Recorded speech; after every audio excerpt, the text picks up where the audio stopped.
হেই everyone, কেমন আছো তোমরা সবাই? পিয়ালি রন্ধনশালায় তোমাদের সকলকে স্বাগত জানাই। আজ আমি বানাচ্ছি চিংড়ি মাছের মালাইকারি। খুব পরিচিত একটা বাঙালি রান্না, কম বেশি সব বাঙালি বাড়িতেই হয়ে থাকে। আর অনেকে অনেকভাবেই চিংড়ি মাছের মালাইকারি বানান। আমি যেভাবে বানাই সেটাই আজ তোমাদের সাথে শেয়ার করছি। তো চলো রেসিপিটা দেখে নেওয়া যাক। রেসিপিটা যদি তোমাদের ভালো লাগে, সাথে এরকম রেসিপি যদি আরও দেখতে চাও, তাহলে আমার চ্যানেলটাকে সাবস্ক্রাইব করে আমার পাশে থাকার অনুরোধ রইল।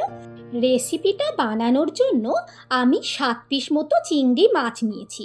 ওজনে যদি বলি 500 গ্রাম মতো হবে। এবার মাছগুলোকে ভালো করে পরিষ্কার করে নেব।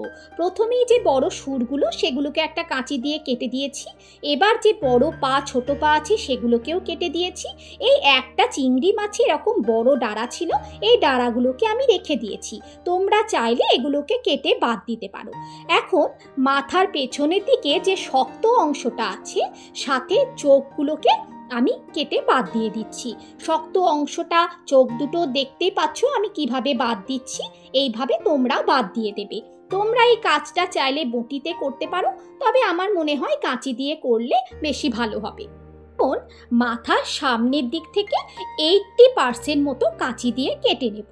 পুরোটা কাটার দরকার নেই, কিছুটা কাটলেই হবে। এবার একটা টুথপিকের সাহায্যে ভেতর থেকে সুতোর মতো যে অংশটা থাকে সেটাকে বের করে দেবে। খুব সাবধানে একটু আস্তে করে টানলে দেখবে পুরো সুতোর মতো অংশটা বেরিয়ে চলে আসছে। এই সুতোর মতো অংশটাকে কিন্তু বের করে দেওয়া খুবই ইম্পর্টেন্ট।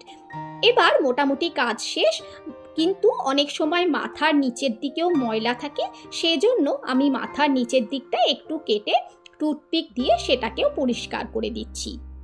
আশা করি দেখে বুঝতে পারলে কিভাবে চিংড়ি মাছ পরিষ্কার করতে হবে। আমি সবগুলো মাছ এই পদ্ধতিতেই পরিষ্কার করে নিয়ে লবণ এবং হলুদ দিয়ে খুব ভালোভাবে ম্যারিনেট করে রেখে দিচ্ছি। এখন মাছগুলোকে ভেজে নেব। তার জন্য কড়াইতে দিয়ে দিয়েছি বেশ কিছুটা সর্ষের তেল। তেলটা গরম হয়ে গেলে এর মধ্যে দিয়ে দেব একে একে চিংড়ি মাছগুলো। একটা দিক 10 থেকে 12 সেকেন্ড হয়ে গেলেই আমি উল্টে দেব। চিংড়ি মাছ কিন্তু বেশি ভাজা যাবে না, না হলে ওভারকুক হয়ে যায়, সেজন্য খাবার সময় রাবারি লাগে।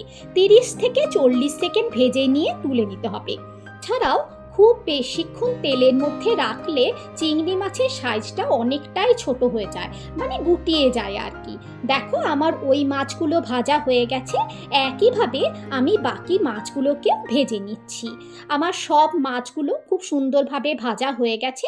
আমি সব মাছগুলোকে একটা পাত্রের মধ্যে তুলে নিয়েছি। এখন মালাইকারির মোস্ট ইম্পর্টেন্ট ইনগ্রেডিয়েন্ট নারকেলের দুধটা বের করে নেব। নারকেলের দুধটা বের করার জন্য একটা বাটিতে গরম জল নিয়ে তার মধ্যে দিয়ে দিয়েছি কুড়িয়ে রাখা নারকেলটা। কিছুক্ষণ রাখার পর মিশ্রণটাকে একটা ব্লেন্ডার জারের মধ্যে দিয়ে ব্লেন্ড করে নিয়েছি।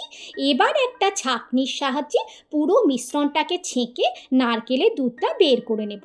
এই যে অংশটা বেঁচে গেল সেটা তোমরা যে কোনো রান্নায় ব্যবহার করতে পারবে। আমি এই রান্নায়ও কিন্তু কিছুটা ব্যবহার করব। এদিকে একটা মশলা বানিয়ে নিচ্ছি। তার জন্য মিক্সিং জারে দিচ্ছি 2 টিস্পুন সাদা সর্ষে, 1 টিস্পুন মৌরি, কিছুটা কাজু বাদাম, কিছুটা নারকেল কোড়া যেটা বেঁচে গেছিলো, সাথে 2 চামচ টক দই। সব কিছুকে একসাথে একটা স্মুথ পেস্ট বানিয়ে নিয়েছি। এবার চিংড়ি ভাজা তেলেই ফোড়নে দিয়েছি 4টে এলাচ, 4টে দারচিনি, 2টো লবঙ্গ। ফোড়নটা থেকে খুব সুন্দর গন্ধ বেরোলে দিয়ে দেব বেটে রাখা পেঁয়াজ। এখানে আমি 2টো মিডিয়াম সাইজের পেঁয়াজ বেটে নিয়েছি। পেঁয়াজটাকে খুব ভালোভাবে ভেজে নিতে হবে যতক্ষণ পর্যন্ত না পেঁয়াজের সম্পূর্ণ জলটা শুকিয়ে যাচ্ছে এবং পেঁয়াজটা থেকে একটু কালার চেঞ্জ হয়ে যাচ্ছে। পুরো ব্রাউন কালার হবে না, হালকা পিঙ্কিশ কালার হবে এবং পুরো জলটা শুকিয়ে যাবে।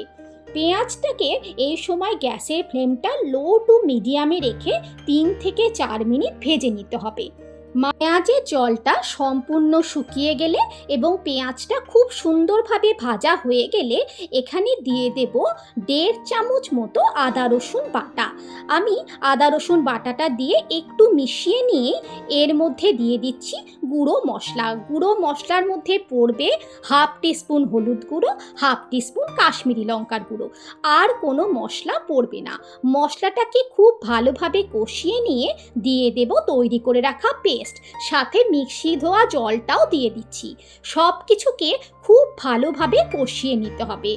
এই 2 থেকে 3 মিনিট খুব ভালোভাবে কষিয়ে নিতে হবে। এই সময়ই দিয়ে দেব স্বাদ অনুযায়ী লবণ এবং দিয়ে দেব অল্প কিছুটা চিনি।